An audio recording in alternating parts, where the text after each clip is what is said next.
So, beautiful business-minded people. Yan, eto ba ang dialogue natin? Maraming nagsasabi sa akin, no, Mami N, matagal na akong nagnenegosyo pero parang paulit-ulit akong nagkakamali. Naku anak, as a business owner myself, guilty ako dyan. O minsan ba, sinasabi mo din to? Parang ako lang naman yung hindi umuusad sa negosyo, Mami N, no? Habang yung iba, ang bilis naman umasenso. What is wrong with me? O kaya, eto, ganito ang mindset natin. Sinasabi natin na, minsan, Mami N, gusto ko nang tumigil. Baka hindi talaga para sa akin ang pagnenegosyo. Yan. Now, how many times have we said these words to ourselves, anak, no? Sinisipagan mo naman, ginagawa mo naman ang lahat, pero pagkatapos ng mga pagkakamali, natakot ka ng mangarap pa ng mas malaki. But what if I told you that all these failures that you have experienced are not the proof na hindi ka para sa negosyo? It's just because nobody taught you how to turn every mistake into the lesson that will actually make you succeed. Kaya today, we will discover the failures that shaped him. Arvin's biggest business lessons. Yan, no? So, si Arvin ang aking idol. Mas mamimit ninyo mamaya. And siya yung ating special guest who has been through the real business setbacks. And yung mga setbacks niya, he was able to turn each one into a lesson for success. Pakinggan natin mamaya kung ano yung mga lessons na yan. So before anything else, balikan natin saglit yung topic natin last session with Attorney Nico Lagmay. You can watch the replay dito sa Facebook, nandyan pa rin, no? And if you are a subscriber already, you will surely have received yung ating replay link. So si Attorney Nico Lagmay last Tuesday, nag-share siya kung how important it is to know the laws that apply to our business. Hindi dapat ikatakot yung mga law na yan, kundi dapat nating malaman, maprotektahan natin ang ating negosyo. Yan ang ating goal. And I want to share etong valuable takeaway from Claire Fernandez na nanood last week. Sabi niya, ignorance of the law excuses no one. Yan ang natutunan niya kay Attorney Lagmay. So Claire, maraming salamat sa iyo and I hope nandito ka pa rin today dahil napakaganda ng naging takeaway mo. No? And I hope yung mga nag-attend sa ating live session last Tuesday, nandito pa rin kayo dahil today we will dive in sa mas malalim na kwento. Kaya anak, pakinggan natin ng mabuti ang bawat isi-share ng ating guest, no? Para magkaroon tayo ng beautiful insights and takeaways at the end of the day. Konting intro lang po. I've been a business owner for more than 40 years. I was a Chowking franchisee for 18 years, STI College licensee for 28 years, plus other businesses. Too many to mention. No? Madaming nag-fail na business, marami rin na nag-work. Kaya now that I am retired, I am a mentor helping entrepreneurs grow easier and faster. Magkasama kami ng ating guest today sa Go Negosyo. Pareho kaming mga mentors. At dahil doon, marami akong mga videos and posts na ginagawa araw-araw para sa inyo for free. And every Tuesday, tulad ng ngayon, marami rin tayong mga educational topics na makakatulong sa inyong business. Kaya to keep updated para alam nyo kung ano yung ganap, ano yung mga sinishare ko, I'd like to invite you to sign up to maminegosyo.com. Yes, that's maminegosyo.com. And you can learn more by getting our free starter kit. Okay, maminegosyo.com po. And super excited ako sa guest natin. And the reason kung bakit ko ito pinili, itong topic na to, kasi alam kong maraming business owners na kahit na matagal na sila sa negosyo nila, let's say 5 years or 10 years, minsan, no, isang unos lang ang dumaan. Ako, parang gusto na nilang tumigil, sumuko. I know, dahil nabanggit ko na nga kanina, ako din maraming beses na rin gustong sumuko sa 40 years na yon. No? So imagine that, anak, no? Kung iba namang bago lang. Yung iba namang bago lang ang negosyo nila, yung mga nagsisimula pa lang at wala pang maayos na sistema, kapag nag-fail or nalugi ang business nila, sumusuko na sila at ayaw na nilang ituloy. Sinasabi nila na baka hindi talaga ako para sa pagnenegosyo. Narinig nyo ba yon?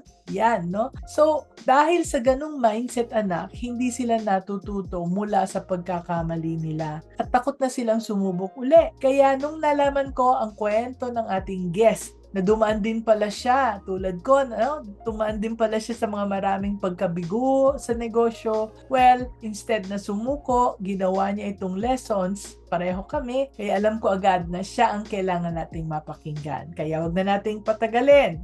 Anak, let's welcome my inspiring idol and friend, Mr. Arvin Orrubia. Yay! Yan, tingnan nyo, bata-bata ang pogi-pogi. Kaso, taken na yan, taken. Yun, magandang hapon po sa lahat at sa mga viewers ni Mami Negosyo, ang mentor natin syempre. Maraming salamat po at ako po yung may chance ang makausap kayo, Mami Negosyo, dito sa inyong show pa ha. Alam ko yung mga special lang na interview dito, kaya masaya po ako at kinakabahan sa live natin ngayon. Kamusta sa lahat ng mga negosyante, mga kasosyo din? So, welcome sa lahat ng mga kasosyo ha, kasi I'm so happy that you are here. So, bago tayo pumasok sa ating topic, can you share with our viewers a bit about yourself? Instead na introduce kita, idol, ay sino ka ba talaga, pakikwento naman, at ano ba tong kasosyong malupit and High Limbia Corporation? At bakit napaka-passionate mo para tumulong sa mga Filipino business owners turn their failures into lessons for success? Actually, kanina nagkukwentuhan kami, ang kanyang tinuturo daw ay kung paano mag-umpisa ng negosyo ng walang puhunan. So, bakit yun ang mga topics na napili mo, Arvin? Thank you sa tanong na yan, Mami Negosyo. Diyan ako hirap na tanong, Mami Negosyo. Talaga? Yung introduce ko yung sarili ko. Nahirapan akong sabihin kung sino ako, no? Pero kwento ko na lang siguro, Mami Negosyo, ng mabilis. Isa kong simpleng negosyante nung magte-20 years ago na po. Ako yung klase ng negosyante na hanap ng kapital, investment money. Kasi yun ang natutunan ko sa mga libro o sa mga pelikulang about sa negosyo. You raise funding. Ang nahanap ko, hindi pera, Mami Negosyo. Ang nahanap ko ay yung katotohanan na walang kapital sa Pilipinas. So, walang magbibigay sa'yo ng kapital to start your own business. Tama. So, dasal po ako ng dasal, Mami Negosyo. Sa problem ko na yun na walang nag-i-invest sa akin. Kasi inventor po ako, Mami Negosyo. Hindi pa uso yung mga self-driving car, nakagawa na po ako niyan. Wow. Hindi pa uso yung mga Waze Grab na yan, nakagawa na ako niyan. Kaso yan yung mga negosyo na kailangan mo ng sobrang kapital to execute. Hindi ako pinala doon. Kakadasal ko sa Diyos na bigyan ako ng kapital o someone na mag-i-invest sa akin, binago ko yung dasal ko. Sabi ko, Lord, kung walang magbigay sa akin ng kapital, pwede ba turuan nyo na lang ako o let me know kung paano magnegosyo ng walang kapital? And true enough, yun ang sinagot ng Diyos. Tinuruan niya ako o through my experience, pinarealize sa akin ni Lord na pwede palang magnegosyo ng walang kapital na hindi ko sinasadya. Sa 10 years kong pagtatryan and error, na-figure out ko yung pagbablog, Mami Negosyo, noong 2017.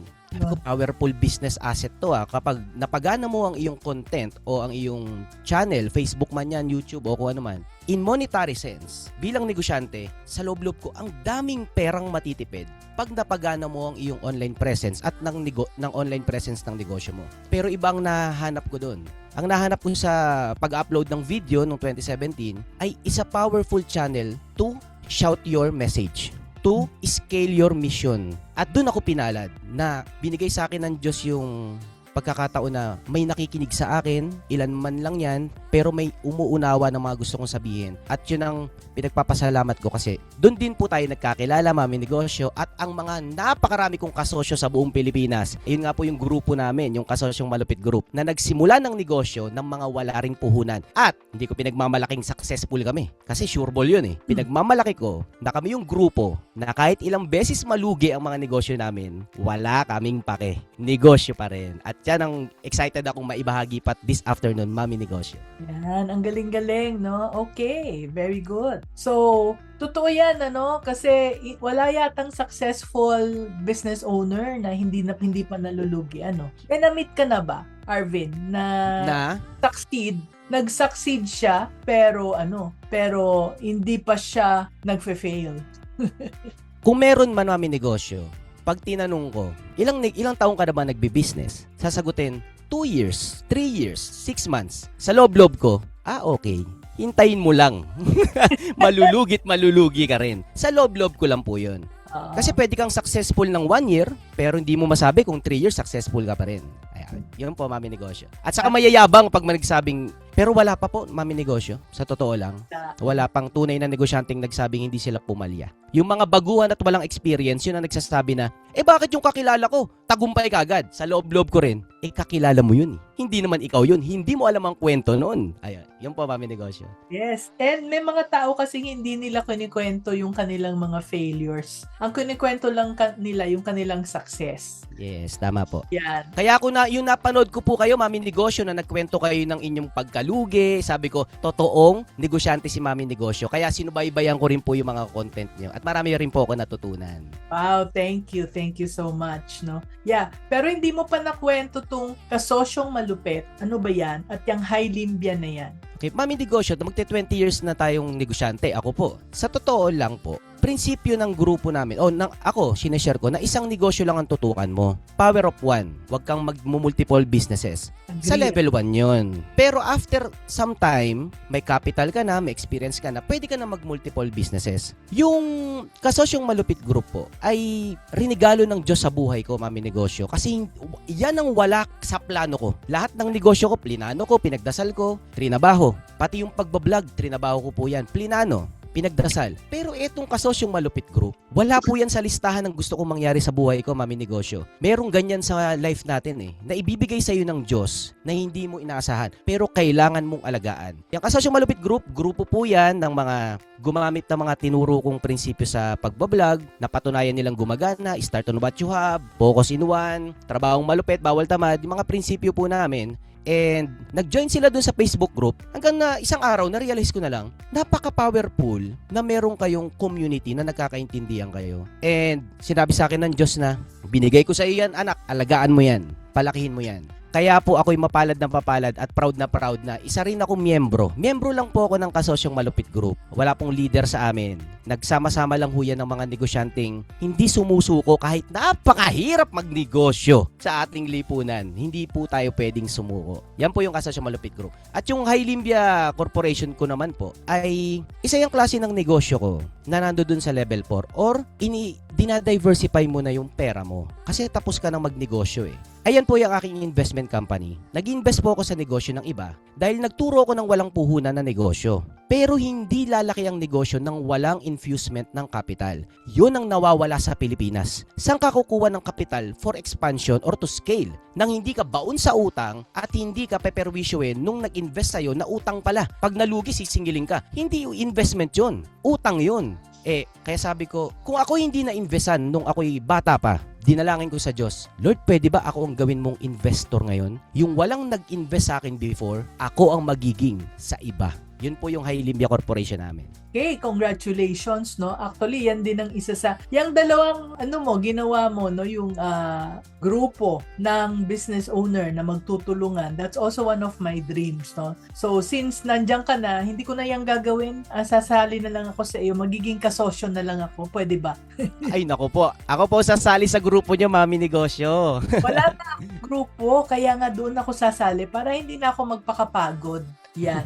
And High Limbia Corporation, totoo yan. Ang daming gustong mangutang kasi successful na, okay na yung idea nila, kailangan ng nila ng expansion at walang mauutangan kung wala kang collateral. Paano ka nga magkakaroon ng collateral? Nag-uumpisa ka pa lang, di ba? Tapos pag meron ka na, ito yung experience ko, Arvin. Kapag meron ka ng pang-collateral, diyan palalapit sa'yo yung mga bangko, yung mga kung sino-sino at magpapautang sa'yo. Hindi mo na kailangan. Hindi mo na kailangan po, yes. Nasaan kayo nung kinangangailangan ako, di ba? So, pinagdaanan ko rin yan. Yan, totoo yan.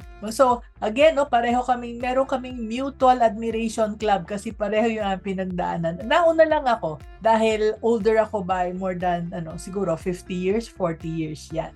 Pero thank you very much for sharing that. So nakita nyo, hindi lang siya isang successful business owner, siya rin ay isang author at content creator. And through his story, tinutulungan niya ang mga maraming Pilipinong negosyante, especially yung mga matatagal na sa negosyo. Nako, he will tell us about yung mga pagkakamali niya in a while. Yan.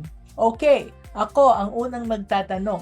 Ano ba yung nag-usap tayo tungkol sa businesses and business failure, no? So, sa iyong nung nag-uumpisa ka pa lang, around 2017, no? Ano yung mga failures mo at alin doon ang pinakamalaki? Tapos, ano yung natutunan mo sa mga failures na yon na nakapagbago sa iyong the way you run your business now? Nagsimula ako magnegosyo nung college pa lang ako. Hindi ko lang sigurado kung 2005 o 2007.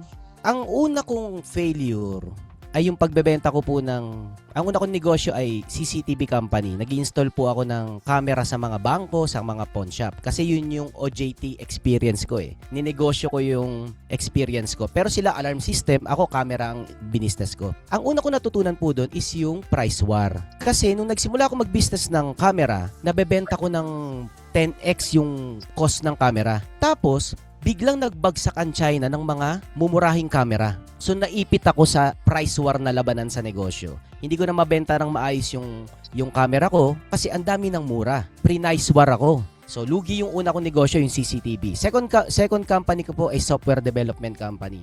After ko malugi na unang negosyo, nag-aral ako sa UP Diliman ng software engineering. At after, pagka-graduate ko, nag-start kagad ako ng software company. Ang naging problem ko naman doon is yung pag-manage ng cash flow. Kasi ang negosyo pala, hindi nalulugi dahil walang benta. Nalulugi kasi hindi maayos ang ikot ng pera.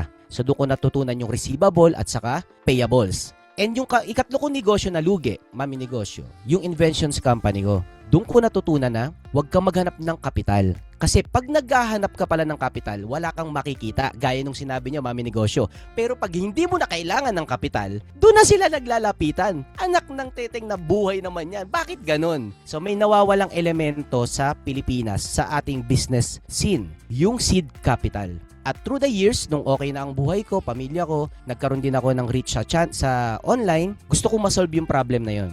Kailangan magkaroon ng someone na mag-risk sa mga papalaki pa lang na negosyo. Hindi sa nagsisimula, yun sa papalaki na kasi yun ang pinaka-risky. At ang kailangan nila yung mga angel investor na kung hindi gumana, hindi ka peperwisyuin o sisingilin. Kasi nga, they truly invest in your company at saka sa'yo.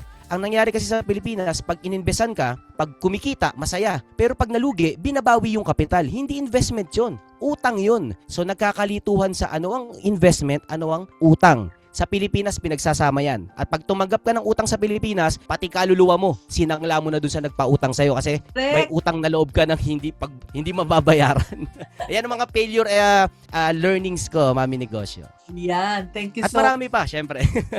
Oo. Pero alin yung pinakamabigat?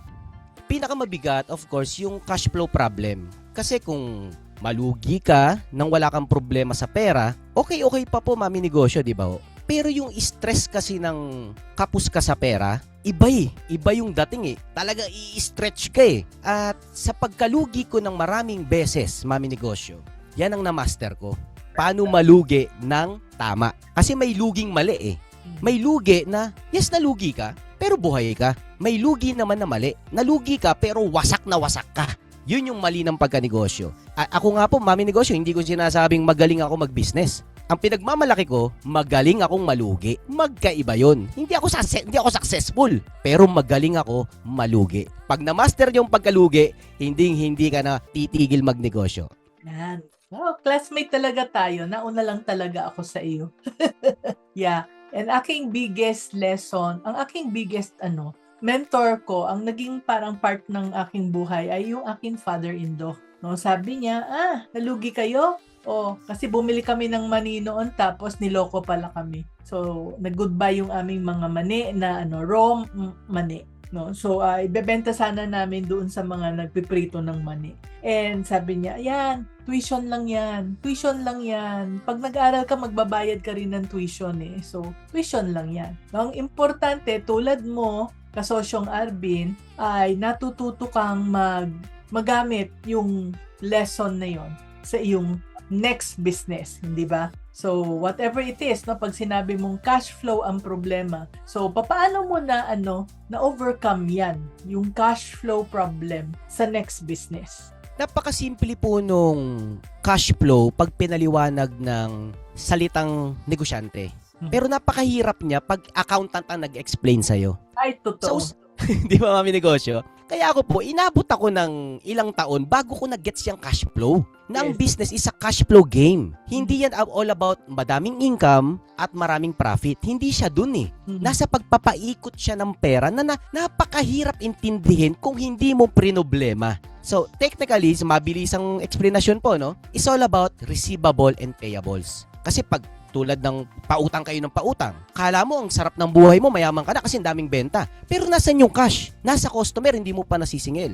Sa supplier naman, advance ka magbayad. Wala pa yung produkto, hindi pa nagiging pera, palabas ng palabas ang pera mo. So yung dalawa na yan, pag na-master nyong i-handle, hindi mo na talaga kailangan ng kapital. Kasi bakit? Maningil ka ng advance sa customer mo. So nakuha mo na halimbawa yung 10,000. Yung 10,000, ibibili mo dapat ng supply, di ba? Hindi mo ibabayad sa supplier. Sabi mo sa supplier, akin na yung materyales, babayaran kita in 30 days. So nakuha mo yung supply, ginawa mong product, diniliver mo sa customer. Nasaan yung 10K? Nasa bulsa mo. Yun yung tinatawag kong cash float. May perang lumulutang, hindi sa'yo yan, pero pwede mong gamitin for your expansion na walang interest. Yun ang cash flow in a nutshell.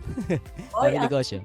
Mag-explain ha. So IT ka pala, dapat education ang kinuha mo at galing mo magturo. But anyway, yes, so it's really very true, no? So kung nagkaroon ka ng problema, meron kang pagkakamali anak, no? Kung narinig din niyo yung na-share ni kasosyong Arvin, I want you to see that kung may mga malalaking problema, pagkakamali sa negosyo, ang kailangan lang ay ayusin, di ba? Ayusin yung problema. Kung ang problema ay nasa cash flow, intindihin ang cash flow at ayusin. So, ano yung mga pinakamalaking mindset shift or changes sa pag-iisip mo? No, I know that nag-share ka na kanina, pero baka meron pa akong matututunan sa iyo noon. How do you think now? Now that nag-move ka from a struggling business owner to building successful businesses. So, ano yung mga kailangan pagbabago sa pag-iisip? Alam mo, pag nag-shoot ako ng video, parati kong sinasabing, be business-minded Pinoy. Ay, hindi ibig sabihin nakikita ka kaya ka business-minded, kundi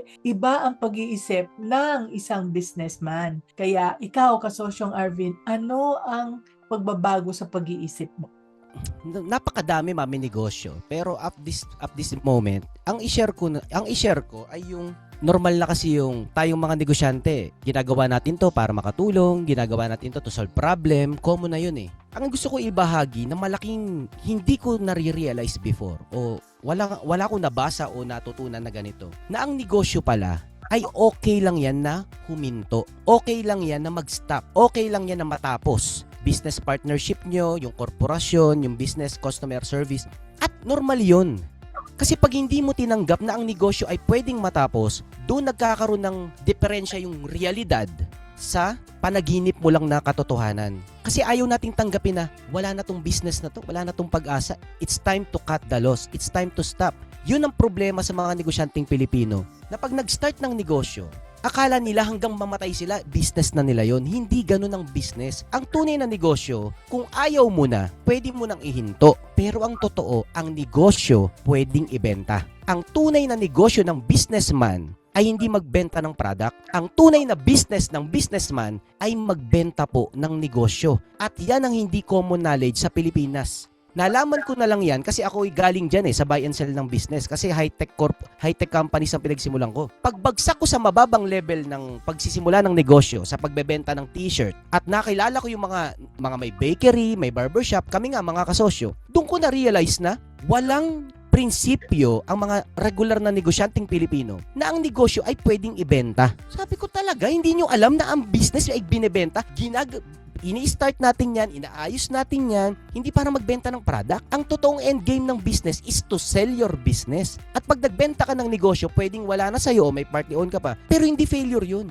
Kasi sa mga nanonood na negosyante, akala nyo lang habang buhay nyong gustong magtrabaho sa negosyo nyo. Gigising kayo isang araw, mapapamura kayo na, ayaw ko na. At pag hindi ka handa sa araw na yun, na ayaw mo na ng business mo, anong gagawin mo? Isasara mo? Mali. Kahit gusto mo pa ang business mo, planuhin mo na yung araw na magsawa ka dyan. para ready kang ibenta agad-agad. Kasi pag ayaw mo na sa business mo at dun mo palang trabahuin yan para ibenta, it's too late. Hindi mo na mabebenta yan kasi wala ka ng motivation eh. There's an expiration sa interest ng negosyo, sa negosyo mo. At yun ang realization ko na wala sa commonality ng mga negosyanteng Pilipino. Yeah, thank you very much. So, ang ganda niyan, ano? Alam mo, napakabata mo, Kasosyong Arvin, at alam mo na yan. Alam mo, ako, natutunan ko yan na pwede palang ibenta ang negosyo when I was already in my 50s. When siguro, I'm sure you are only very, very young, no? When I heard the story of Injapsia, di ba? Nung inumpisahan niya yung Mang Inasal, nasa isip niya na talaga na someday, palalakihin ko to at ibebenta ko ito dito kay Jollibee Food Corporation. Kaya nabenta niya, no? Isa pa, no, meron akong nakilala rin, no, in my 50s na, 50s na nga yata ako, late 50s na, almost 60s na. Nakilala ko yung isang group na sila Hanky at napakabata, fresh from college. Inumpisahan nila yung pizza na, yung pizza, yung yellow ang cool. Yellow cab, no? So, inumpisahan nila, pinalaki nila. Nung malaki na, binenta rin nila. Sabi ko, wow, ang bilis. Ilang taon pa lang, hindi umabot ng 10 taon, pinalaki lang nila, napaka-popular, tapos binenta na nila. Yan pala ang endgame ng negosyo. At sayang, hindi ko alam nung panahon kasi namin, till death do us part, lahat ng negosyo pinapamana sa mga next generation. Tulad namin ngayon, pinamana namin yung negosyo namin sa next generation. Pero hindi pala. Mabuti na lang yung ibang mga negosyo namin, nabenta rin namin. Which is good. Kasi nagkaroon na kami ng awareness. But this is good Lahat tayo anak, no?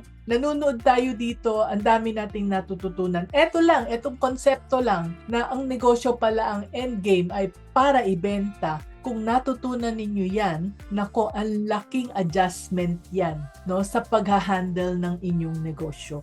Sino kaya ang unang may question dito sa loob ng Zoom? Sabi ni Anton Mon from Singapore, saan po ang location ni Sir Arvin? Pwede po bang mag-join kahit na nagsisimula pa lang ng negosyo? I guess he is asking, si Anton Mon, suking-suki namin to. He's asking about yung kasosyo na malupit. Paano daw pag-join? Nako, bago mag-join, kailangan nyo muna magbayad sa akin ng 25,000. Hindi, joke lang. Mag-join lang kayo doon sa grupo. Search nyo lang, Kasosyong Malupit Group. May negosyo o wala, pag sumali ka doon, kasosyo ka na. Ang tanging requirement lang, kailangan may malaki kang pangarap. Kung wala kang malaking pangarap, wag ka na mag-join. Hindi tayo magkakaintindihan. Libre po. Punta kayo sa Facebook group, Kasosyong Malupit Group. Join lang po kayo doon. Pwede pa ba ang mga senior citizen na tulad namin? Naku po, kayo po ang dapat bumuo ng sarili nyong grupo, Mami Negosyo, dahil siguradong mas marami kayong magagabayan. At ako sasali sa inyo, Mami Negosyo. Ayaw mo yata. Okay. Ano po, no, maganda po yung tanong nyo, Mami Negosyo. No? Alam nyo po, nung nagsimula ako mag-content, walang ahead ng experience tulad nyo, Mami Negosyo. Tulad ni Sir Bonnie. Kaya, meron kaming isang miyembro na si Tatay Elmi. Decades din ang lamang niya sa amin. Member po namin siya sa Kasosyong Malupit Group. Pero sabi ko, Tatay Elmi, Kasosyong Tatay Elmi, bumuo ka ng sarili mong grupo. At ngayon, meron na rin po siyang sariling group. Mga business owner naman ng mga tracking. Kaya po, ang aking mensahe, hindi ko kayo gustong nandito lang sa loob ng grupo ng Kasosyong Malupit Group. Ang mensahe ko, each one of us should pastor yung sarili nyong mga miyembro. Kasi hindi naman kakayanin ng isang grupo lang Kaya, Mami En, ako na po ang humihingi ng request sa inyo. Please create your own group at ako ang sasali ho talaga sa inyo. Turuan mo ako. Magpapaturo ako kay Michelle. Yan, sige po. Opo. Yeah. Okay. Okay. So, may tanong tayo from Simon Peter Ang. Sir Arvin, tanong ko lang, if mag-expand ka, okay lang ang mangutang? Yes! Pero don't get me wrong bawal ang utang sa prinsipyo namin sa Kasosyong Malupit Group sa pagsisimula. Paano magsisimula? Walang pera. Magbenta ka nga ng wala. Yung pinaliwanag ko kanina. Pero, Meron kasi kaming level 1 yung start on what you have. Level 2, scale na po, Mami N. Alam niyo yan. Mag-scale na. Pag level 2 na mag-scale na, ibig sabihin, proven na yung income mo, may cash flow ka, may profit na natitira, that is the time na okay nang mangutang. At experience ka na sa pera Ang problema kasi sa utang, pag nahawakan mo yung pera na galing sa utang na hindi ka sanay sa milyones o sa malaking pera, manginginig ka dun. Ipambibili mo ng bagong sapatos yon, bagong cellphone, bagong kotse, para maubos kasi hindi ka sanay ng may malaking pera. Yung psychological wallet mo, from Brother Bo po yung salita na yun, yung psychological wallet mo, sobrang liit. Nang utang ka ng malaki, hindi niya ma-handle yun. Manginginig ka, uubusin mo kagad yung pera. So, train yourself first sa sarili mong pera para kapag may chance ka na, someone ay nakita ka na, baka kailangan mo ng expansion money. May nakakita sa'yo. Gusto kang pautangin o investan. Kaya mo nang i-handle yung pera. Kasi ang pera, double-sided sword yan. Pwede ka masugatan, pero pwede mo rin gamiting armas. Pero kung di ka marunong humawak ng espada, baka ikaw madali niyan. Oo nga, no? So, very true. Now, eto, may request tayo from Julian Belgira. Sabi, pwede po bang maulit ang sinabi mo? May naluging tama at may naluging tama. Mali. Mukhang mali po yung type. Oo. Thank you, Mami Negosyo. So, kasi, Okay, may luging tama at saka may luging mali. Yung luging mali, ayan yung pag nalugi ka, depressed ka. Galit sa'yo lahat ng empleyado mo, mga kapartner mo, galit sa'yo lahat. Supplier mo, hindi mo nababayaran. At higit sa lahat, sira ang pangalan mo. So, maling pagkalugi yun. May iba kasi sinasabi, okay lang tong business na to. May isang klase ng negosyo na kumita ka, pero wasak ang pangalan mo. Sasabihin, nalugi ako Maling pagkalugi yun. Kasi hindi ka nalugi lang ng negosyo, nasira ang pangalan mo. Pag magsisimula ka ulit at wasak ang pangalan mo, maling pagkalugi yung pinanggalingan mo. Kaya make it sure kung malulugi kayo, gawin yung tama. Ibig sabihin, unang-una pangalan nyo buo pa rin. Nalugi ka man, pero ang pangalan at mukha mo, hindi sira. Kasi yan ang puhunan mo sa susunod mong sisimulan Sumunod, hindi ka baon sa utang. Kasi pag nalugi ka ng baon ka sa utang na may interest na malabumbay, wala akong magagawang tulong sa'yo. Talagang lalamunin ka niyan. Ang ending na lang niyan, talagang magkademandahan kayo kasi yung interest rate ay sobrang laki kaya di mo bayaran. Pero another topic na yun. Number 1, malinis ang pangalan para okay lang na malugi basta malinis pa rin pangalan mo. And number 2, hindi ka baon sa utang. Yan ang dalawang factor pa lang yan ng sinasabi kong malugi kayo ng tama. Okay, thank you so much, no? So, let's go to question number 3 while you are typing, no? So, Sir Arvin, to build a big business where you are now, no? I'm sure meron ka ng team, okay? So, when you started building your team, ano yung pinakamalaking people problem na hinarap mo? And how did you learn to manage that? May dalawa kasi pong, para sa akin, may dalawang tao sa negosyo. Isang klase ng tao is employee mo.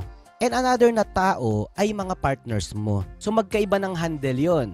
Ang nangyayari, kung paano mo i-handle yung empleyado, ganun mo rin na-handle yung mga business partners mo. O kaya, baliktad.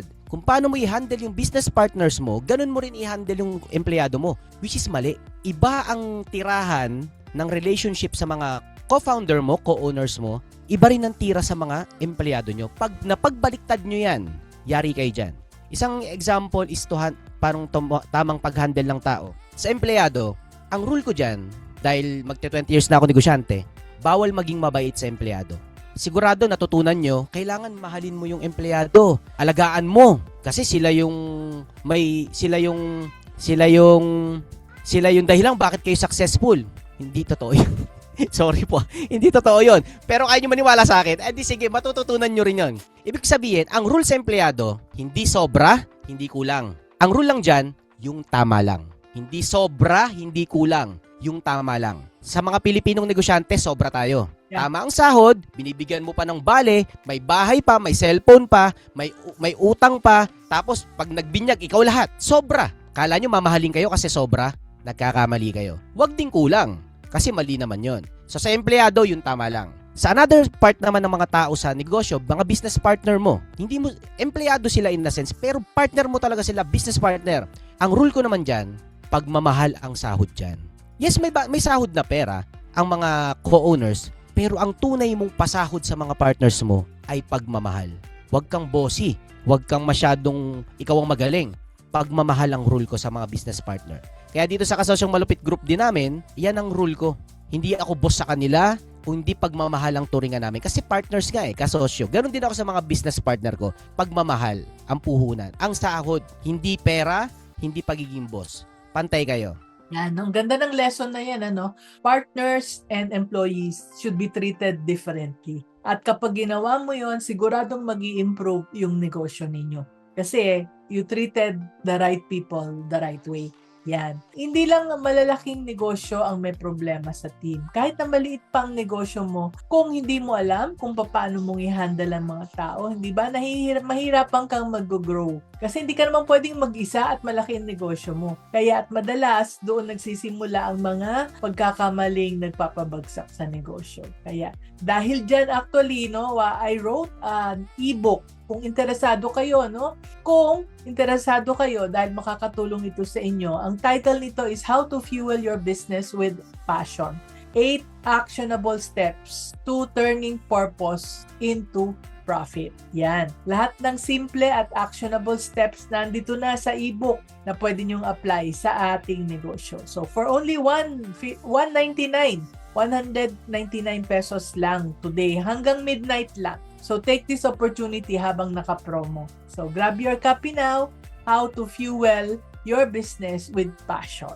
Yan. So, let's continue. My last question. Kasosyong Arvin, at what point ka nag-decide na instead of building your own business, tutulong ka na lang sa ibang mga business owners to do the same thing? Bakit mo naisipang mag-create ng community para sa kanila? Sabi mo, aksidente lang, hindi mo hiningi. Kwento mo naman sa amin kung paano nangyari yan. Pandemic po, Mami Negosyo. Nagbablog lang po ako since 2017. Nagsishare lang ako ng mga business learning ko na based on my own experience. And then, pandemic nangyari, 2020. In-announce na 1 month yung lockdown. Sabi ko, first time nangyari ito, wala akong gagawin.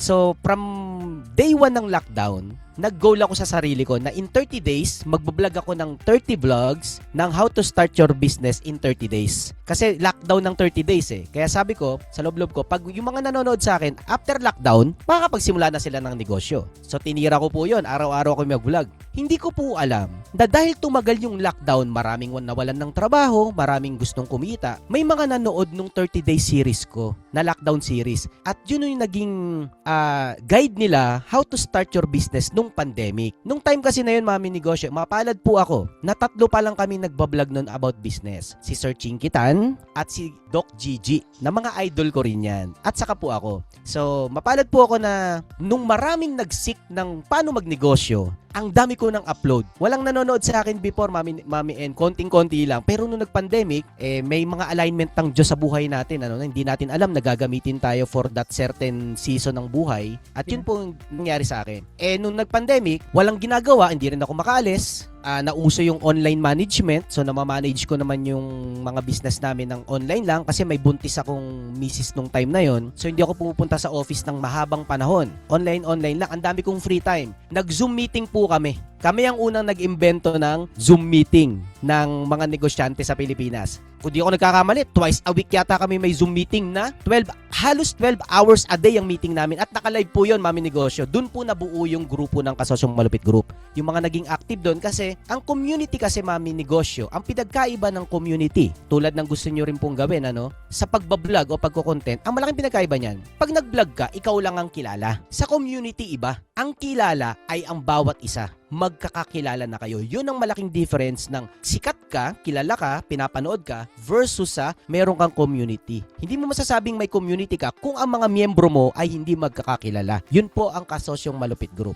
Paano ko nasabing ito yung tututukan ko? Mula nung 2020, nung na-figure out ko na may nawawalang learning sa negosyanteng Pilipino, which is yun nga po na magbenta ng negosyo, na may katapusan ng negosyo. Sabi ko, itong pagtatrabahuan ko. So, for 6 years, meron po kasi kaming level 1, start on what you have. Level 2, scale. Level 3 is your buy and sell ng negosyo. Level 4, wealth preservation na. And level 5, change the world. 6 years ko pong pinagtatrabahuan yan. Kasi ang katuruan sa negosyo, hindi yan pare-parehas. Ang unang tanong, anong level ka ba sa negosyo? Tulad ng tanong nyo sa akin kanina, Mami N. Okay lang bang yung tanong na isang viewer po natin, okay lang bang mangutang? Pag sinagot mo yan nang hindi mo diniscuss anong level ba yung yung prinsipyo na yan, matatapilok yung makikinig. Ba, sinabi mo, pwedeng mangutang. Nagsisimula pa lang yung negosyante. Sabi mo, pwedeng mangutang. Di mangungutang yun, mali. So, hinati po namin yan in levels. Kasi ang kada prinsipyo, pwedeng tama siya sa isang level, pero mali siya dun sa iba. So, may nawawalang elemento ng pagninegosyo sa Pilipinas, and I feel obliged na ako yung magtrabaho for that kasi wala namang ibang nag-work for that. So, bilang entrepreneur, akin yung problem na yan. It's for me to solve. Galing. Yes. So yan, no? So yan talaga pala ang motivation kung bakit ka nakabuo ng community. Okay, thank you so much, no? So anak, kung nakita nyo, no, naging napakagaling na leader si Kasosyong Arvin dahil nakita niya yung opportunity na mag-lead, na instead na siya yung vlogger, siya yung nag-organize nung community na yon. Actually, usap-usapan lang, kwento-kwentuhan lang for 12 hours a day. And yan, nabuo ang community. Thank you so much.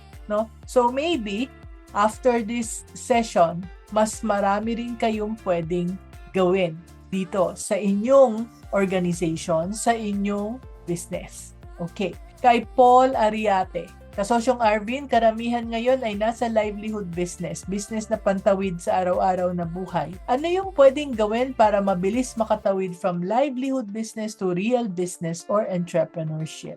Isang dahilan yan na sa mga nakakilala sa akin, alam nyo nagbebenta ako ng sibuyas, avocado, kasi lugi ako eh. Sobrang hirap pag negosyo, lugi ako, and I'm proud of it. Hindi ko tinatago, hindi ako lugi, mayaman ako. Hindi! Lugi ako at doon hindi makapaniwala ang mga nanonood sa akin. Arvin Orrubia, yan ang pinakinggan ko kaya ako nagnegosyo. Tapos lugi. Paano nangyari yun? Idol yan, ang daming tinurong tama niyan. Bakit nalugi yan? Lugi ako eh. Anong magagawa ko? Lugi po talaga ako. Kaya bumagsak ako sa pagbebenta ng sibuyas at avocado. Bakit? Ayoko sirain ang live ni Mami Negosyo. Pero ang Pilipinas po ay isang negosyo at gusto kong magising ang lahat, tayong mga negosyante, na ang bansa natin ay palugi. At kung hindi natin aayusin ang Pilipinas, kahit anong negosyong galing mo dyan sa negosyo mo, hindi lalaki yan. Kaya bumabagsak sa pangtawid negosyo na lang o buhay, sabi ni Kasosyong Paul. Yung mga negosyo ngayon, hindi dahil sa tamad ka o hindi ka magaling. Malaking faktor niyan is yung ikot ng pera sa bansa natin. Yung currency natin hindi dumadaloy. Bakit? Nasaan ba yung pera? Recently, alam nyo na kung nasaan yung pera. Hindi umiikot at mali yun. Kaya nga sa prinsipyo ko rin, bawal mag-ipon eh. Kasi ang perang tinabi ay kakulangan yan sa pambuhay ng ibang pamilya. Kasi tinago mo yung pera, hindi mo pinaikot. Kaya nga ang tawag sa pera ng isang bansa ay currency. Ang ibig sabihin ng currency, dumadaloy. Kaya ang perang hindi dumadaloy ay papahirap yan sa ibang mamamayan. At trabaho ng entrepreneur at negosyante na magpaikot ng pera. Kung walang umiikot kasi ino-hoard nila. Yun ang reason kung bakit bumabagsak tayo sa pinaka-basic na negosyo. Ngayon, marami nagpapanggap na successful, pero sure ball. Problemado yan. Malaki utang yan sa BIR. Malaking konsumisyon yan sa SSS. Hindi yan makabayad ng upa. Huwag tayong maglokohan. Malaki ang problema ng negosyo ng bawat isa. Dahil ba, hindi kayo magaling? Hindi ako naniniwala doon. Tinuruan ko na kayo magnegosyo, magaling kayo lahat. Ang tinatrabaho ko ngayon is yung negosyo ng Pilipinas. Kasi yan ang dahilan kung bakit tayo hirap na hirap. Magaling akong malugi. Kaya sureball ako, alam ko kung paano aayusin ang luging bansa natin. Ayoko masira ang live ni Mami Negosyo dahil tungkol to sa negosyo. Pero tatanungin nyo ako, kaya bumabagsak sa pangtawid na lang yung bagay hindi ka makalipad. Paano ka makakalipad? Yung mga dapat na sumusuporta sa atin ang siyang nagpapahirap. Pero bilang entrepreneur, hindi ako papayag na hindi masolve yan. Gaya ng binanggit ko kanina, kung walang ibang tumatrabaho, pues ako na yun. Walang susuko sa pagnenegosyo, konti na lang. Walang titigil sa atin. Ilaban nyo, magkakatsansa rin tayo.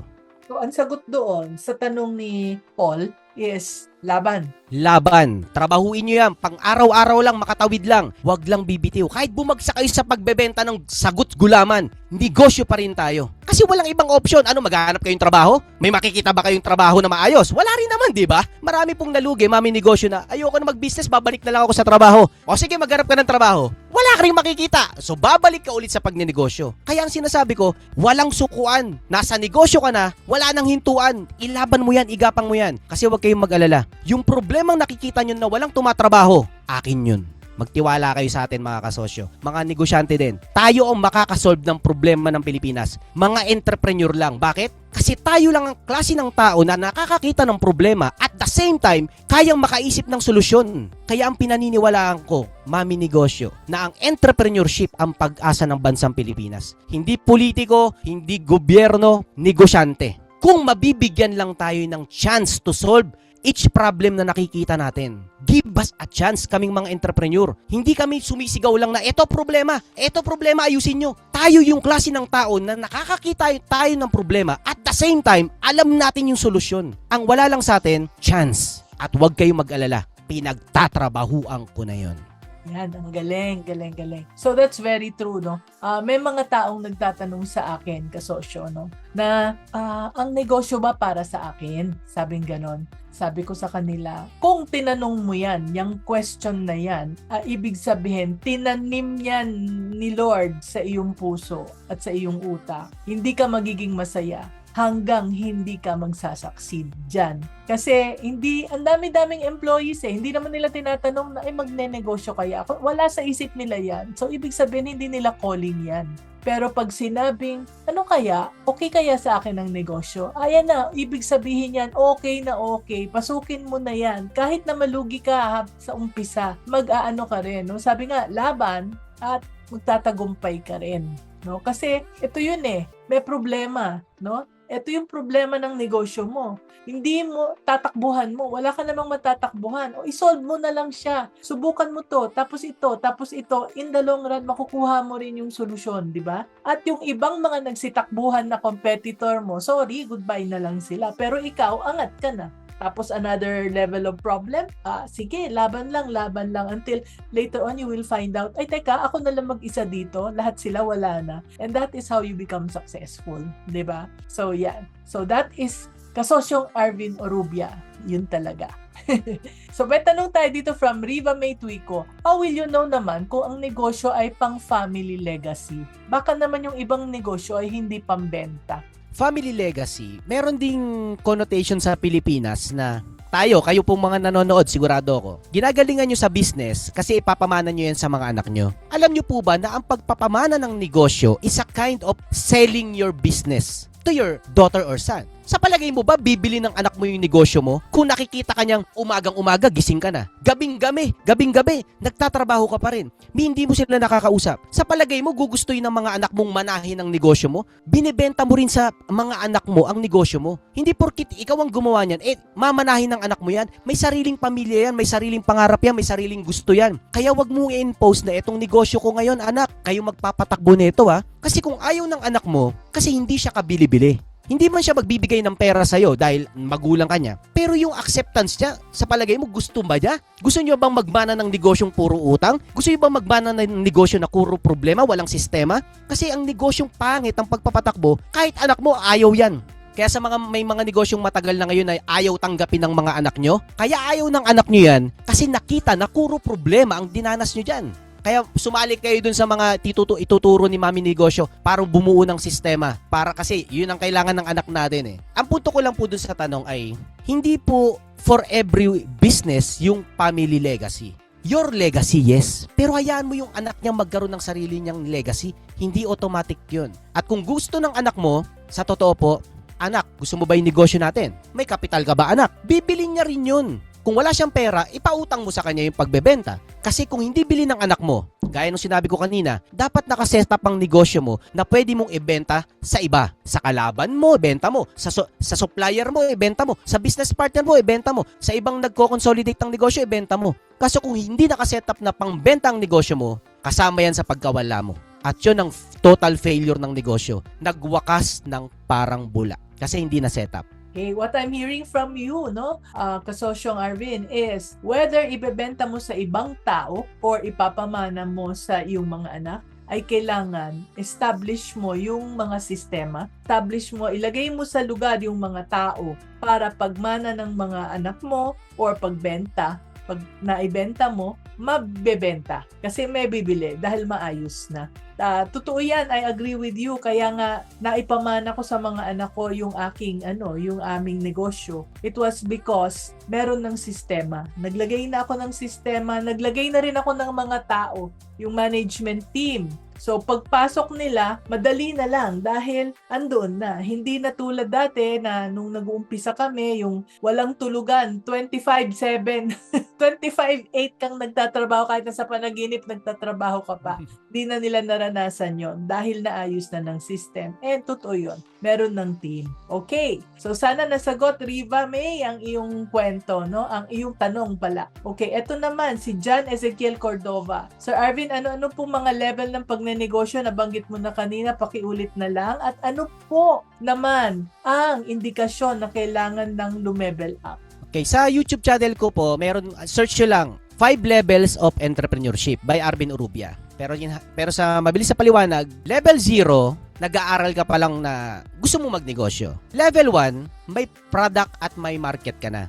Ibig sabihin, may binebenta ka at may bumibili. Yun lang ang level 1. Pag nahanap mo yung product mo at may bumibili, may negosyo ka na. Pag profitable na, it's time to level 2. Scale. Ibig sabihin, kung may isa kang branch, mag-multiple branches ka. May 5 business model ng scale. Number 1, licensing business model. Yung tatak mo, binibili ng iba kasi sikat ka o may halaga yung tatak mo. Business model number 2, magpa-franchise ka o mag-distribution ka. Yun yung ginagamit ng mga kainan at saka yung may mga tindang mga product na pagkain, dinidistribute. Business model number 3, gawin mong software yung iyong negosyo sa level 1. Kahit na barbershop yan, gumawa ka ng software na tungkol sa pag-scheduling ng mga barbershop. So, another type ng business model to scale yon. Business model number 4, maging platform ka.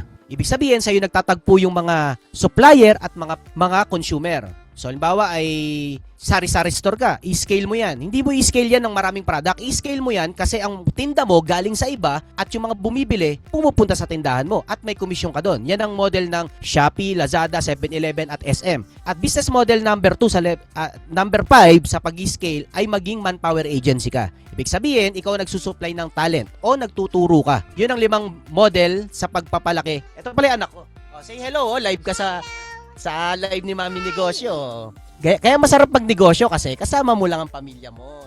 At sa level 3 naman, pag profitable ka na, nag-scale ka na, dyan ka na bibili nung mga negosyante na ang negosyo ay bumili ng ibang negosyo. At aayusin pa nila ng konti para ibenta. May mga negosyo na yun ang negosyo. Naghahanap ng mabibiling negosyo for them na ma-flip. Di ba may buy and sell ng kotse, may buy and sell ng mga bahay, may buy and sell ng mga kung ano-ano, gold. May ganung industriya. Nagba-buy and sell ng negosyo, yun yung level 3. May mga naghahanap ng mabibili ng negosyo for them to consolidate, ayusin, or i-flip ulit o ibenta. Nandun ang malaking bulto ng pera. Level 4, kumita ka na, nabenta mo yung negosyo mo. It's for you to preserve. Diyan na pumapasok yung diversification. Kaya yung diversify your money, sa level 4 pa yun. Kung ang pera mo lang 2,000, ida-diversify mo pa ba yun? 2,000, hinati mo pa, walang mangyayari doon. Magda-diversify ka pag milyones na yan, kalahating bilyon na. Doon ka magda-diversify. Punta mo sa pera mo sa real estate, punta mo yung pera mo sa bili ka ng gold, bili ka ng crypto, mag-invest ka ng ibang negosyo, o mag-invest ka sa maraming negosyo. Mag-forex ka, doon pa lang yun sa level 4. Pero pag ang pera mo barya, maling strategy na doon mo pakitain sa level 4. Pag malaki na pera mo, dun pa lang pumapasok yung stock market, yung forex, yung crypto, yung real estate, yung gold, o kung ano-ano pang investment strategy na lang. Level 5, pag na-set up mo na yung pera mo, preserved na siya, it's time to change the world. Kasi gagamitin mo ang pera mo, influence mo, dunong mo para maitama yung nakikita mong mali sa sistema. Hindi ka naging marunong, mahusay at capable ng ganyan lang. We will change the world. Lalo na tayong mga entrepreneur. Kasi tayo ang capable. Lalo na kung may nakikita kayong problema. Kaya yun yung 5 levels of entrepreneurship. Hindi ka natatapos sa pagbebenta lang ng sibuyas. May dulo pa. Itama ang mali. Yun yung change the world. Yan. Okay, so shout out. Ang galing, di ba? So shout out daw sa founder namin sa Kasosyo Malupit Group, Arvin Urrubia. Sabi ni Christian Gonzalez from Kasosyo, Cebu. Yan. So, paano daw, sabi ni Clarice, paano daw ibenta ang negosyo? Need ba pati existing ang mga tao i-absorb? Yes, okay. Dahil alam nyo na ang negosyo ay nabebenta, nasa tabi-tabi lang ang impormasyon. I-search nyo kayo, how to sell a business. Makikita nyo sagot. Ang problema, pag mali ang tanong, hindi mo makikita ang tamang sagot. Itanong nyo ng tama yung tanong paano ibenta? Ngayon may bibigyan ako sa inyo ng sagot. May mga klase ng negosyo na tutulungan ka kung paano maibebenta ang negosyo mo. Siguro alam niyo na yung franchising consultant, di ba? Tutulungan ka ng company na yon for your company to become franchisable. Maghanap kayo ng consultant na tutulungan kayo na ibenta ang negosyo nyo. Meron nun. Sasabihin nyo ngayon, meron nun? Talaga? Yes. Hindi nyo alam kasi hindi nyo alam na itatanong nyo yun.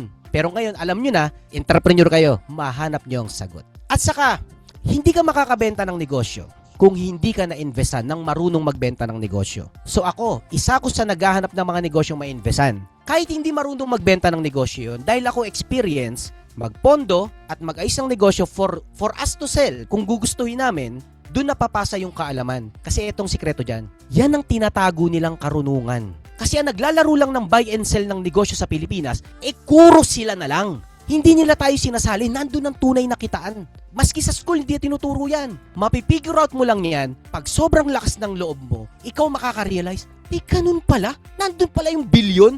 Yes, wala sa pagbebenta ng sapatos, wala sa paggugupit ng buhok, wala sa pagluluto ng spaghetti. Kung naghahanap ka ng milyon, bilyon, nasa pagbebenta ng negosyo. Yun yung level 3. It's for each of us to figure out. Bakit? Negosyante ka Trade secret yan kung tutusin. Kung tutusin, sikreto yan. Pero ako lang ang unang naglapag niyan sa Pilipinas. Diba? Wala kayong narinig na may ganun pala? Yes, meron. At hindi ko pinagdadamot yan. Kasi hindi aasenso ang bansa natin pag hindi kumpleto yung capitalist system. Putol Nagnegosyo tayo, hindi tumatawid doon sa tunay na dulo. Which is ibenta. Doon lumalaki. Kaya wala tayong bagong industry. Paano? Tayo mga startup, lalo na yung mga innovative, mga technology company, walang pumupusta. Tapos wala rin karunungan na binibenta rin pala yan. O kaya kuro negosyo natin, Kuro pagkain, kuro condominium, kuro expressway. Wala tayong sariling Grab. Wala tayong sariling marketplace. Wala tayong sariling kung ano-ano dapat atin. Lahat ng mga platform na yan, kumikita sa bansa natin, nilalabas ulit ng Pilipinas. So sa kabuuan ng cash flow, negative cash flow tayo. Sabi ko nga sa inyo, ang Pilipinas ay isang negosyo at mali ang cash flow natin. At tanging entrepreneur lang makakaayos niyan. Ayokong sirain ang live ni Mami Negosyo, pero pasensya na kayo. Sa tindi ng pagkalugmok ng bansa natin, nag-i-spill over talaga. Pero pigil na pigil po talaga ako with my respect dahil live to ni Mami Negosyo. Oo, delikado tayo. Yes! So, okay, si Patrick Cortez ay lagi daw nanonood sa iyo at natuto siyang mag-buy and sell. Yan, malupit daw. Okay, so si Laila Barrias, you join my group. Thank you so much. Yan, no? So, follower din daw si Riva ni Brother Po. Tama, ang dami kang matututunan kay Brother Po. Yan. Ruel Kiyawit. Meron po na kayong consultancy service to give an extra eye and mind to the transaction to evaluate the business we are trying to acquire? Okay, meron po akong, hindi secret, kasi ang pangalan nun, Urubia Secret Group. Ang nakakaalam lang nun is yung mga well-deserved na kasosyo na pinagkakatiwalaan ko. So may programa ako kung paano buuin yung system, i-scale, at o ibenta. Pinapahiram ko yung mga managers ko. Kasi isang nawawala ay paano magka-manager ang isang negosyante. Kasi akala ng negosyante may-ari, tas employees. Walang manager sa gitna. Hindi ka makakabuo ng system ng walang manager. Ang mangyayari dyan, ikaw pa rin ang manager. Mali yun. So, ang ginawa ko, sinolve ko po yun. Pinapahiram ko yung managers ko. Gamitin nyo para malaman nyo na yung pala trabaho ng manager. Mahal yan, pero makikita nyo yung value ng managers. So, yun yung OSG. Message nyo lang ako sa page ko, pero hindi siya para sa lahat Kaya siya Urubia Secret Group. Kasi sineshare ko doon yung business administrative technique ko. Kasi sikreto siya Trade secret kasi ang system Pero basta OSG. Pag deserving kayo, malalaman nyo yun. Kaya siya secret. Okay, eto.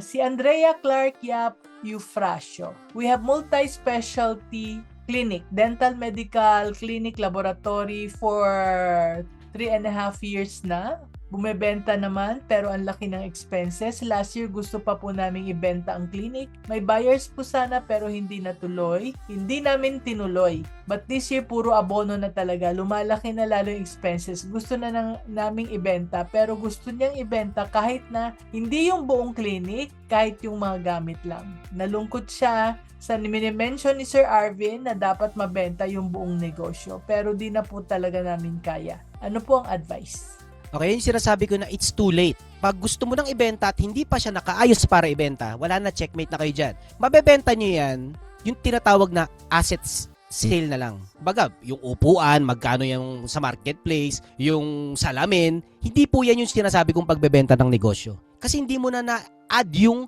invisible value ng ginawa mong negosyo for so long. Yung branding, yung system, yung tao, yung client base mo, yung Facebook page mo, yung client list mo, may value yun.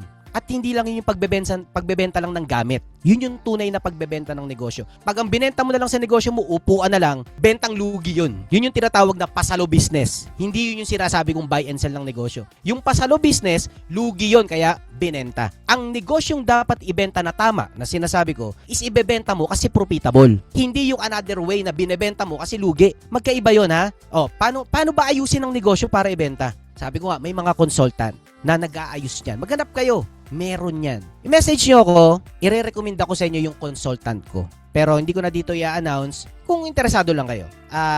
Eto lang ang gusto kong sabihin.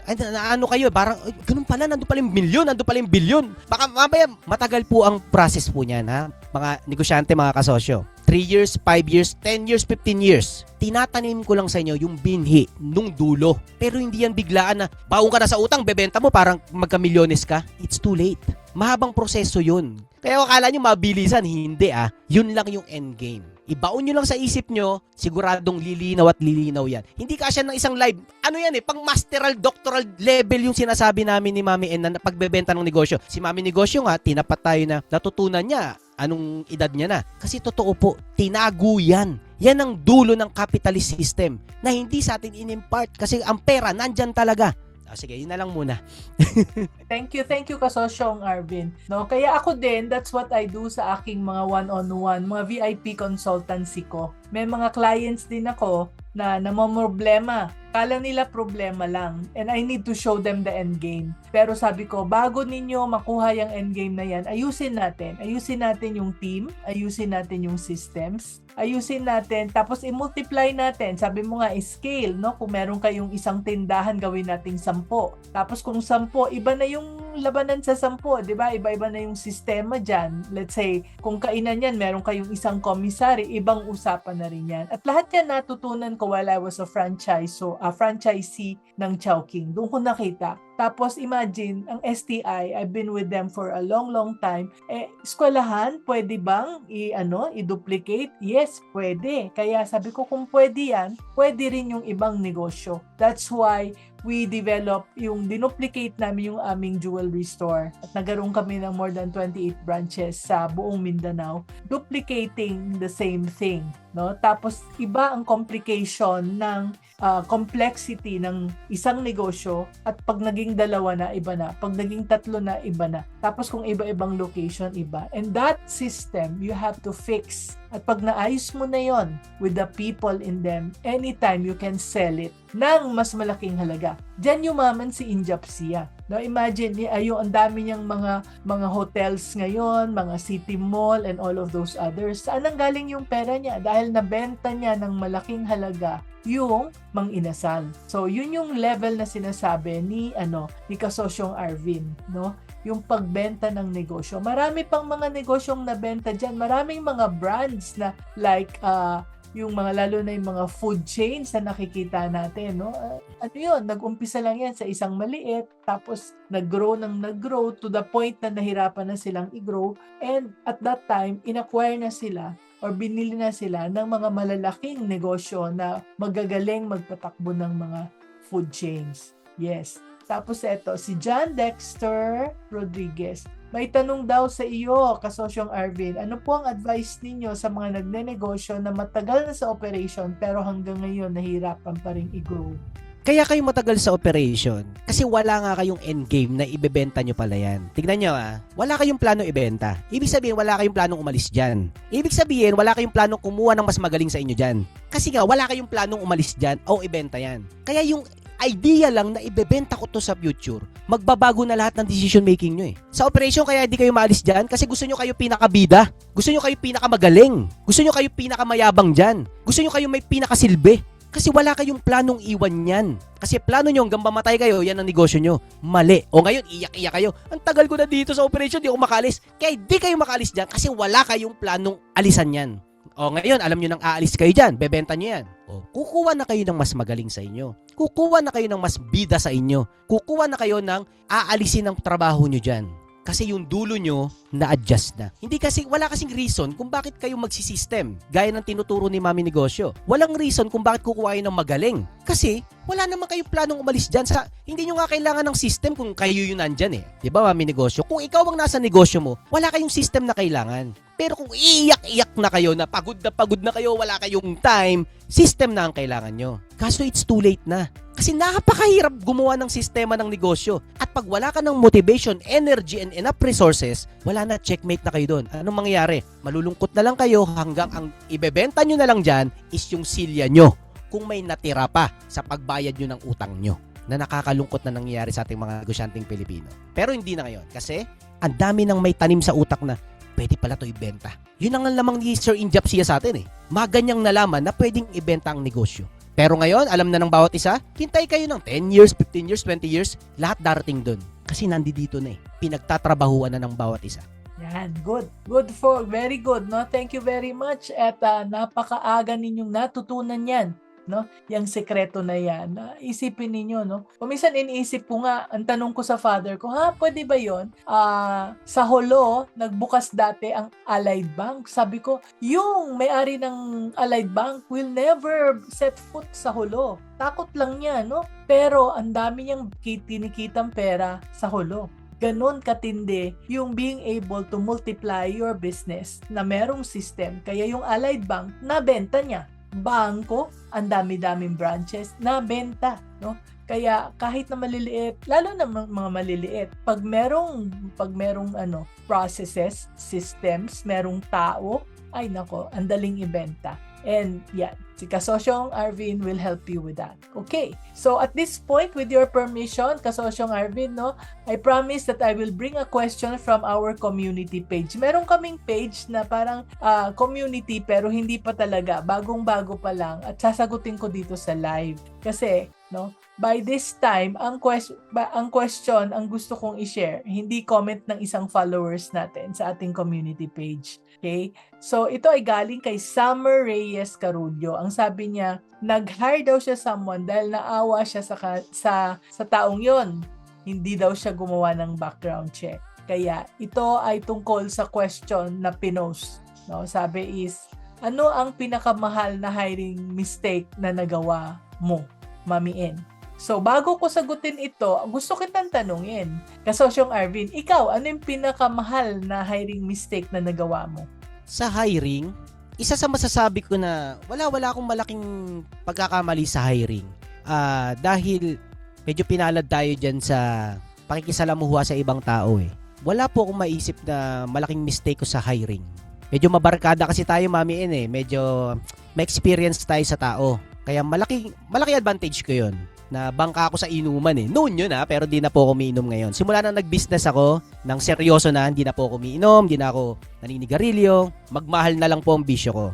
Pero isang skill yun na na-train sa akin na makisalamuha sa iba't ibang klase ng tao. Yung pakikibarkada. At kaya wala po akong maalala. Pasensya, wala po akong masagot yan ng malaking hiring mistake ko Kasi nung dumating ako sa malaking problem ng mga hiring, Mami Negosyo, nung nag-handle ako ng restaurant. Kasi ang restaurant business, yung hindi yung cart, yung talagang restaurant, yan ang pinakamadaling simulan. Pero pinakamahirap i-manage na negosyo, ang kainan. Yung full-blown restaurant, nataon po, Mami Negosyo. Nung nagkakaproblema na ako sa mga tao, binigyan ako ng Diyos ng HR manager na malupit. Kung wala yun, kung hindi ako nakahire ng HR manager, ang dami kong dole nun Kasi ang restaurant, come and go ang tao, tapos may mga sungay na yung iba. Diyan ako pinotakti ng dole. Lagi ako may dole. Pero sa dami nun, walang isang nanalo sa akin. Kasi una, tama ang galawan ko, tapos meron akong HR manager. Si Ma'am Richelle. Pinapahiram ko nga ang HR manager ko sa ibang negosyo, Mami N Pag may nagchat sa akin, may problema ako sa tao ko, dinoli ako. Pasaway, ganito, may utang ganyan. Kausapin mo yung manager ko. Kaya pati yung mga managers ko, mga consultants ko, pati sila na nadadamay na sa pagtulong natin sa iba. Kasi hindi naman ako expert sa lahat So isa yun naman naalaala ko na, kaya wala akong maisip na problem sa tao. Kasi nung dumating na ako sa pag-handle ng mga pasaway na tao, meron na akong HR manager. Just enough. Just in the right time. Nagkaroon ako nung resource person na yon. Si Ma'am Rochelle yon, shout out. Okay, swerte, no? Ako naman, hindi ako pinalad nung time na yon. Actually, yung isang pagkakamali, mahal na hiring mistake is yung aking HR. Yung HR mismo Yung HR mismo. ang hiring mistake. Yun lang. Pero, kaya naman naging problema yon dahil ang I would classify yung aking biggest hiring mistake is yung pag-hire sa mga kaibigan kamag-anak at kaibigan kapitbahay. Yon, yung mga kakilala, mga Apo. KKK, no? So, yon kasi anak nung best friend nung mama ko, yung HR. Tsaka lang namin nalaman nung umalis siya na siya pala nagpapad ng lahat, magpapagawa kami ng uniform, meron siya. Meron siyang- Ninegosyo yung negosyo Oo, nyo po. hindi, meron yung parang magkano yung akin dyan, yung gano'n. Oh. Tapos nung wala na siya, tsaka lumabas. Tapos, nung huli, nung nakita din namin, meron din siyang mga ninakaw na mga papeles na parang kunyari, binili sa amin yung alahas pero hindi pala amin yon. Pero ang ginawa niya, nagbigay siya yung meron kami ini-issue na guarantee card. Yun yung ini-issue niya. So, yun. No? Tapos yung pamangkin niya, again, no, apo yun ng aking best friend ng mom ko. Yung nanay nitong magnanakaw na to, ay actually itong mismong nagnakaw is inaanak ko dahil kumari ko yung kanyang mom, no? Dahil nga naging kaibigan ko siya dahil best friend ng nanay ko yung kanyang mother. So kasi pag ganon, kamag-anak, ganon, very close, inaanak mo mismo, malay mo, no? Tapos nagnakaw dun sa tindahan, tapos kung ano-ano pa ang galing magdrama, eventually sa awa ng Diyos, nag-confess din. Kaya yun, mula nun talagang hindi na. No, mas mabuti pang mag-hire ka ng stranger kasi pag nagkaroon ng kalokohan, pwede mong pakulong. Ito hindi ko kayang ipakulong, hindi ko kayang ipahuli. Dahil kawawa imagine, nanay ko, it was already in her 70s that time. Yung best friend niya, 70s na. Paano kung ipapakulong yung apo? Paano kung ipapakulong yung anak? Siyempre, hindi ba? Kaya pinakawalan ko na lang. Kaya yun, napaka-expensive na hiring mistake yon kasi ang lahat ng ginagawa natin sa negosyo natin, nakikita ng ibang employees Pag nakitang pwedeng lumusot ang isang tao na nagnakaw at wala tayong ginawa, nagiging parang model siya ng iba na okay lang pala magnakaw at hindi pa rin pala papakulong kami. Subukan na lang namin magnakaw, baka makalusot. So yon. No, hindi lang yung nawala sa akin na pera, kundi yung Konsumisyon. yung konsumisyon, yung stress at saka yung mga example na ginawa nila na sinunod din ng mga ibang mga tao din. Yes, bad example. Yan. So yun yung aking sharing for this para sa community. Yan. Because we have a lot of questions. Tulad ng community mo, marami rin nagtatanong ng questions. So feel free to join our community page. Ang pangalan ay The Malaya Entrepreneur Circle by Mami Negosyo. At you can comment, ask questions at itatalakayin natin doon at even dito. Yan, no? So Malaya Entrepreneur Circle. Okay, so Kasosyong Arvin, once again, thank you so much, no? Ang dami naming natutunan. So, do you have any final words para sa ating mga viewers? Una, maraming salamat sa mga katulad ni Mami N na sinashare yung years of experience nila dahil maski po ako, nanonood ako ng mga vlogs ni Mami N at yung iba pa na talagang decades ang advantage sa atin. And I pray na mas marami pang mga experienced business person na mag-content din po tayong lahat tulad ni Mami N. It's never too late na mag-content. Ang huli ko pong request sa bawat isa, bukod sa mag-follow kayo kay Mami Negosyo ngayon na at sumali kayo sa group ni Mami Negosyo, ako po'y nagtitinda ng sibuyas, abukado, bawang na binibili ko ng mahal sa mga local farmers natin at binebenta ko ng mas mura. Ginagawa ko po yan dahil may isang problema na madaling masolve pero wala lang tumitira, which is yung maging mabuting middleman. Wala akong paking kumita ng malaki sa pagiging middleman sa ginagawa kong ito. Gusto ko iparamdam kagad sa mga local farmers natin yung pera na dapat sa kanila. Kaya binibili ko ng mahal sa mga local farmers yung kanilang mga produce at binebenta ko ng mas mura sa market. Marami nagsasabi malulugi ako pero wala akong pake. Hindi nyo ako naintindihan ngayon kasi nasa ibang level na ako. Makakarating din kayo dito na hindi na profit ang goal nyo bilang negosyante. Ang goal nyo na is to solve yung economic problem na nakikita nyong kaya nyong solusyonan. Kaya bumili kayo ng sibuyas sa avocado sa akin, punta lang kayo sa arbinurubia.com. Makaka-order kayo online. Salamat sa mga tutulong na bumili ng mga local produce po natin. arbinurubia.com. Yun lamang po, Mami Negosyo, ang aking request. Okay, thank you. At anak, thank you for sticking until the end, no? So, si Kasosyong Arvin will tell you now at this point, no, kung papaano kayo makaka-connect sa kanya. So, Kasosyong Arvin, please let us know how to connect with you. Yan.